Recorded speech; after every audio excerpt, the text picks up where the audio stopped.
Bien-aimés frères et sœurs, vous connaîtrez la vérité et la vérité vous affranchira. Ça, c'est pas moi qui le dis, c'est la Bible qui le dit. Mais moi, je vous dis mieux. Vous connaîtrez la vérité historique, notamment celle de vos ancêtres kémites, et vous aurez une vision globale de ce que c'est que la vraie souveraineté politique. J'ajoute, vous reviendrez à la spiritualité africaine ancestrale et vous comprendrez les enjeux de l'indépendance économique. Et pour terminer, vous accepterez votre identité culturelle kémite et vous obtiendrez deux choses. La première, c'est la paix. La seconde, c'est le développement, à une condition. L'unité de toute l'Afrique noire, l'unité de tous les Noirs du monde entier. Otep à tous, bienvenue sur la chaîne des panafricanistes par essence, par conviction et par excellence. Celle des citoyens kémites par nécessité et obligation de combat. Nous sommes une chaîne qui n'est guidée que par nos ancêtres et rien que par les ancêtres qui appartiennent à l'égrégore du monde noir. Par conséquent, nous ne croyons en aucun Dieu venu de l'étranger. Toutefois, cette vidéo n'est aucunement destinée à inciter à la haine ou à la violence, car nous menons un combat qui est d'abord et avant tout spirituel, intellectuel et démocratique. Ensuite, il est politique, géopolitique et géostratégique. Contre l'impérialisme, le colonialisme, le néocolonialisme et l'endocolonat, qui sont tous qualifiés de crimes contre l'humanité. Nous menons ce combat sur la base du principe fondamental que nous avons hérité de nos ancêtres kémites, qui est celui de la Mahat, c'est-à-dire solidarité, vérité et justice. Vous êtes donc en droit de connaître la vérité et nous avons l'obligation de vous dire la vérité, rien que la vérité, afin que justice soit rendue au continent africain. Et ça, c'est notre modeste contribution dans cette noble lutte en faveur de la souveraineté, la dignité, la solidarité et l'unité africaine. C'est exactement ça que nous appelons le panafricanisme. Bien-aimés frères et sœurs, les clowns, les minables, les vulgaires voyous qui gouvernent la CEDEAO sont en train de préparer un autre coup contre le Mali, comme d'habitude. C'est-à-dire que c'est incroyable. Ces gens-là ne veulent pas avancer. Chez nous, on appelle ça un couteau qui ne sert qu'à épulcher les bananes. Il n'a pas besoin d'être tranchant. Il ne peut pas faire autre chose que éplucher la banane. On ne peut pas couper la viande avec, on ne peut pas couper le manioc avec, on ne peut rien faire avec. La CEDEAO, c'est comme ça. C'est-à-dire que des gens qui sont inutiles, des dirigeants, mais tête fêlée. Les messieurs sont en train de préparer une autre forme de mission des Nations Unies. C'est-à-dire qu'ils veulent garder la mission des Nations Unies que les Maliens ont chassée, à juste titre d'ailleurs, que nous soutenons tous, que toute l'Afrique, toute la jeunesse africaine soutient. Eux, ils veulent qu'on garde le petit nombre des Noirs, des Africains qui sont ressortissants des pays de la CEDEAO. Ils veulent qu'on les garde là-bas, sous une autre forme, sous mandat de la CEDEAO, mais soutenu par l'Union africaine et surtout par l'ONU qui va financer. Donc, la communauté internationale qui sort par la grande porte, qui revient par la petite porte. C'est-à-dire que ces gens, je ne sais pas, c'est-à-dire que c'est tellement honteux, c'est tellement ridicule qu'à un moment donné, vous avez envie de pleurer quand vous voyez des dirigeants qui soient aussi idiots, aussi bêtes que ces dirigeants de la CEDEAO.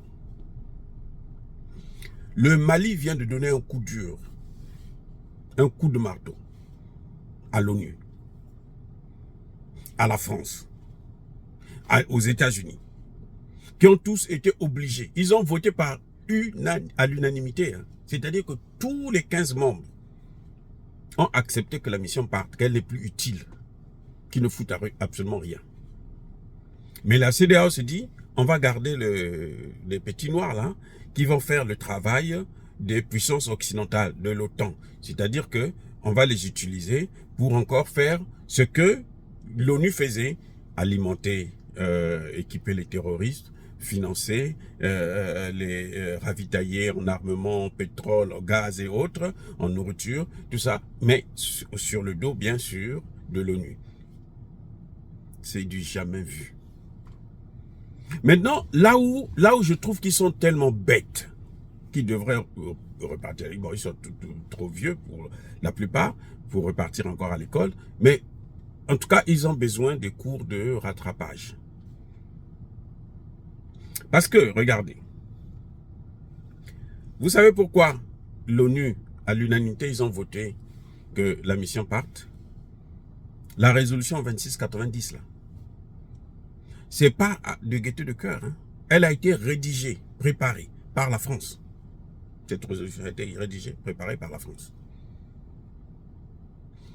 Ils ont voté ça là. Parce que le Mali a dit non.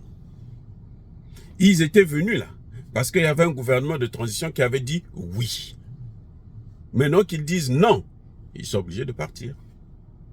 Obligés, je vous avais déjà dit ça avant même que la décision soit prise. Avant même que le gouvernement puisse prendre la décision de demander le départ de la mission. Je vous avais déjà parlé de ça. J'ai dit, si le gouvernement demande là, ça va être très difficile, à moins de violer complètement, mais alors de façon grossière, la plus grossière qui soit, la charte de l'ONU, qui prévoit la non-ingérence dans les affaires intérieures d'un État souverain. Et ça, c'est ma spécialité. J'ai fait mon doctorat. Le titre là, c'est le droit d'ingérence. Et j'ai soutenu le principe de la non-ingérence. Alors, qu'est-ce qui se passe? Les Nations Unies, lorsque le Mali demande le départ des troupes de l'ONU, mais ils ne peuvent pas faire autrement. Personne ne peut mettre le veto sur ça. Parce que s'il s'agit de la souveraineté d'un État, il n'y a pas de veto. On pose le veto, c'est quand l'ONU, un État a accepté par exemple, et l'ONU veut partir, à ce moment, les pays peuvent émettre le veto. Bon, nous, on n'envoie pas nos troupes. Mais un État qui dit non, moi, je ne veux pas.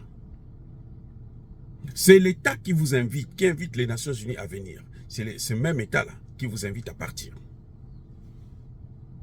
Et là où la CEDEAO, les dirigeants de la CEDEAO sont vraiment nuls et ridicules, c'est que eux, ils oublient qu'il y a le principe de la souveraineté de l'État qui est là, qui impose la non-ingérence dans les affaires intérieures d'un État souverain. Maintenant, regardez ce qui se passe. Ils ont pris des sanctions contre le Mali. Ils ont sanctionné le Mali. Hein? Le Mali, en ce moment, ne siège pas à la CEDEAO.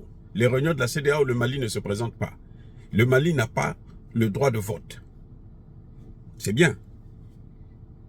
Mais au nom de quoi ils vont imposer une mission au Mali? Dites-moi, au nom de quoi? Puisque le Mali n'est même pas là. Encore si le Mali était là, ils pouvaient négocier avec le Mali. Mais vous avez dit que le Mali n'a pas le droit de vote. Donc, le problème, on peut même pas. C'est-à-dire que sur le plan juridique, si c'est des gens qui réfléchissent un peu, ils peuvent même pas poser le problème. Ne serait-ce que poser le problème pour dire, bon, écoutez, monsieur Assimi Goïta, nous avons besoin de rester là et puis on va vous aider à faire ceci. Mais vous ne pouvez pas le faire puisque vous les avez sanctionnés. Ils sont déjà sous sanction. On ne peut pas juger deux fois une même chose. C'est-à-dire qu'avec les mêmes faits, on ne peut pas juger ça deux fois. C'est-à-dire que c'est incroyable. Ils veulent juger le Mali encore une seconde fois. Alors qu'ils ont déjà jugé et ils ont sanctionné. Ils ont demandé au Mali, toi tu reviendras quand tu vas organiser les élections. Le Mali est dans le processus d'organiser ces élections. Et ils disent non, les élections là, maintenant ce n'est plus les élections, nous on veut rester là-bas. On veut rester dans votre pays. Tous les pays de la CEDEAO là sont menacés par le terrorisme. Écoutez-moi bien, tous les pays de la CEDEAO sont menacés par le terrorisme. Et quel terrorisme? Le terrorisme qui a été fabriqué, organisé, préparé et jeté dans l'ensemble des pays de la CEDEAO et de l'Afrique, du Golfe de Guinée. C'est depuis la Libye. Ce sont ces pays-là que la CEDEAO veut prendre pour régler cette crise. S'ils ont une force, ils peuvent faire quelque chose. S'ils étaient un peu, ça dit que s'ils avaient un peu d'intérêt, un peu seulement, pas beaucoup, juste un tout petit peu, s'ils réfléchissaient, je dis bien s'ils réfléchissaient, ce qu'ils auraient dû faire, c'est de demander à ce que l'OTAN, la base américaine, française, espagnole, allemande et autres qui sont au Niger, là, de quitter le Niger et puis prennent les soldats qui sont au Mali, là, on les envoie au Niger. Puisque le Niger est partant, le Niger a besoin de soutien, le Niger a besoin d'aide. Et le Niger s'assied, vote au niveau de la CEDEAO. Donc, ils prennent ces soldats, ils les amènent au Niger. Et ils chassent l'OTAN. Ça, ce serait plus intelligent pour eux. Et ce serait même bénéfique. Puisque le Niger, lui, il est demandeur. Le Mali n'est pas demandeur. Et ils disent non, on va faire une... Ça se prépare en Côte d'Ivoire encore, comme d'habitude. Le vieux là, il a un problème. Il est déjà, comme disait Obama, out of touch. He's out of touch. Nothing.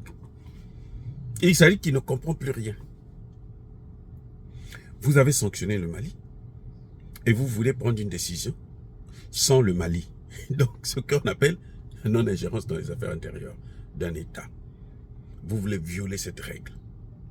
Et vous êtes une institution qui est sous l'Union africaine. Et l'Union africaine elle-même est sous l'ONU. Donc, vous sautez l'Union africaine, vous allez jusqu'à l'ONU, et puis vous violez la résolution de la charte de l'ONU.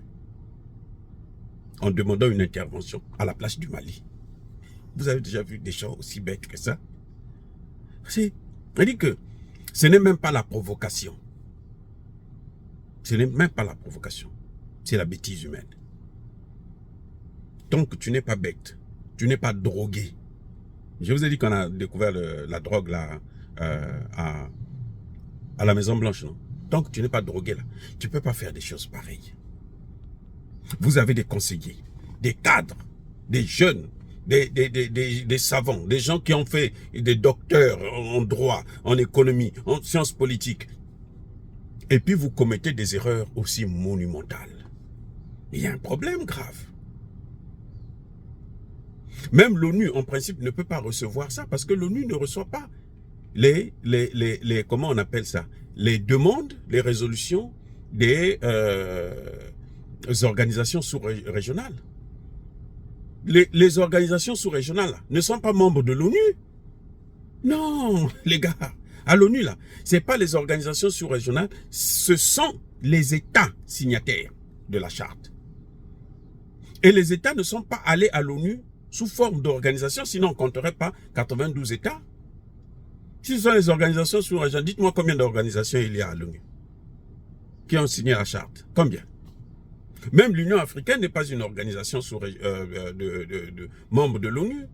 L'Union européenne n'est pas membre de l'ONU. À l'ONU, là, les pays européens, là, ils se comptent par État. Chaque État, c'est une voix. À l'Assemblée, bien sûr. Mais au Conseil de sécurité, là, il y a 5 grands qui ont le droit de veto. Donc, vous voyez, la CEDEAO n'arrête pas de se ridiculiser, de montrer ses faiblesses, de montrer ses carences, de montrer son ignorance des textes internationaux. Elle dit qu'elle va coopérer avec, voir avec la Russie pour demander à la Russie de prendre des engagements. Au nom de quoi? Au nom de qui? C'est-à-dire que toute résolution de la CEDEAO actuellement, pour régler le problème, pour intervenir au Mali, il faut l'accord du Mali. S'il n'y a pas l'accord du Mali, c'est une violation grave de la souveraineté de l'État malien. Je dis bien, s'il n'y a pas l'accord du Mali. Pour qu'il puisse le faire, il faut l'accord du Mali. Or, le Mali a été sanctionné déjà. Et on ne peut pas sanctionner, juger la même chose, les mêmes faits, 2 fois, 3 fois. On a déjà jugé, sanctionné le Mali, on l'a jugé. On a dit, monsieur, vous nous organisez les élections ou vous ne revenez pas ici au droit de vote. Donc, la CEDEAO ne peut même pas contacter le Mali pour demander au Mali, bon, est-ce que nous, on peut venir là-bas? Ils ne peuvent pas négocier avec nous puisque le Mali ne vote pas. Il ne siège pas. Il est membre sanctionné. Il est hors. Donc, tout ce qui peut se faire actuellement au niveau de la CEDEAO contre le Mali, c'est une ingérence. Et ça, il sait que la CEDEAO est en train de violer la charte de l'ONU. Maintenant, quand ils vont amener ça à l'ONU, qui va voter? Mais c'est le Conseil de sécurité de l'ONU. Pour que ça soit exécutoire, obligatoire. Si ce n'est que l'Assemblée générale ne donne qu'un avis.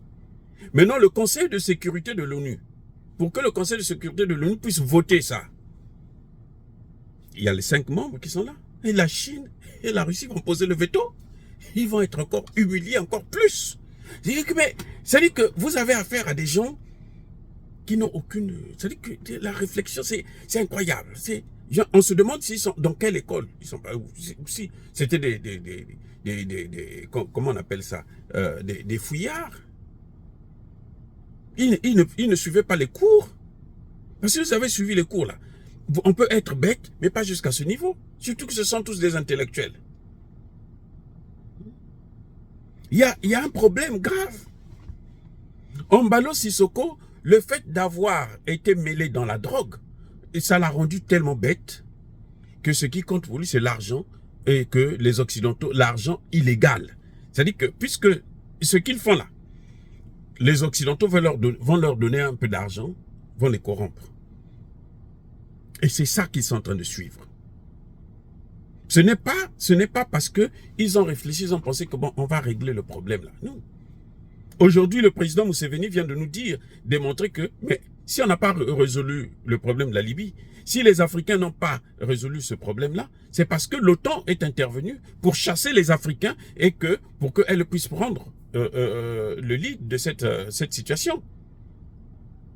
Et on voit le résultat, qu'est-ce que ça donne.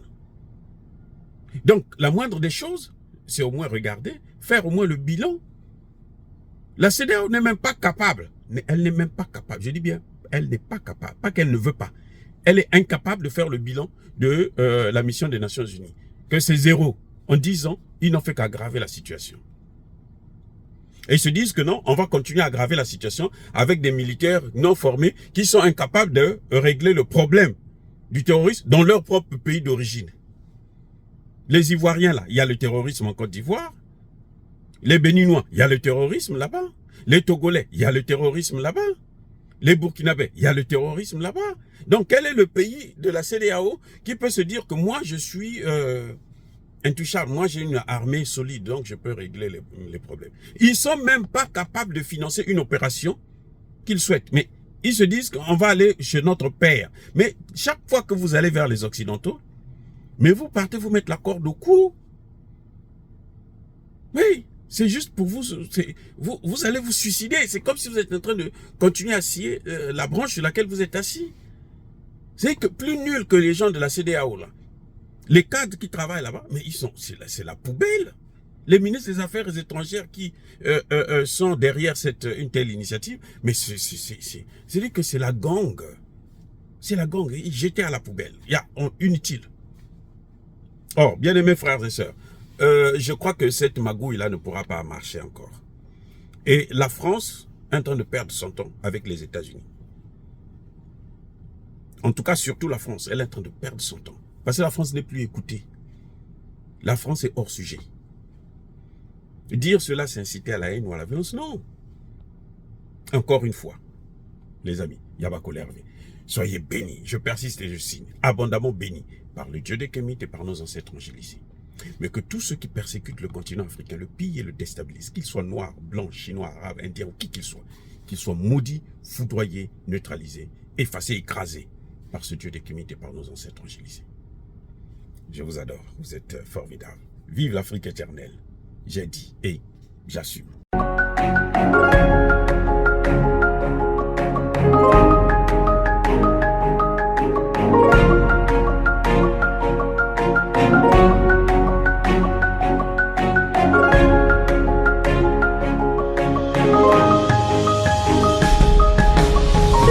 Eux, ils marchent par la foi et non par la vue.